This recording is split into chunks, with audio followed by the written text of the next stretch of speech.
भोजपुरी के सुपरस्टार खेसारी लाल यादव और आलिया भट्ट के साथ की एक तस्वीर वायरल हो रही है। इससे चर्चा ये है कि खेसारी का कोई गाना आने जा रहा है जिसमें आलिया भट्ट नजर आएंगी। नमस्कार आदाब, मैं हूं अनिश कुमार मिश्रा और आप देख रहे हैं गपशप न्यूज। खेसारी लाल यादव का बहुत ही बड़ा गाना आने वाला है जिसमें बॉलीवुड की टॉप एक्ट्रेस आलिया भट्ट नजर आएंगी।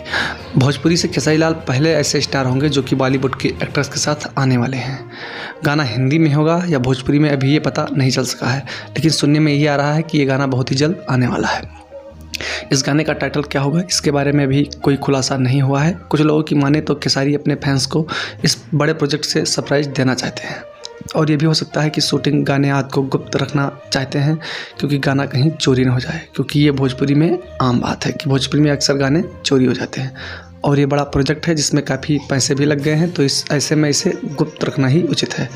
जैसे इस गाने के बारे में कोई खबर निकल कर सामने आती है हम आपको इन्फॉर्म करेंगे, इसलिए आप हमारे चैनल को सब्सक्राइब करके हमें सपोर्ट कीजिए। धन्यवाद।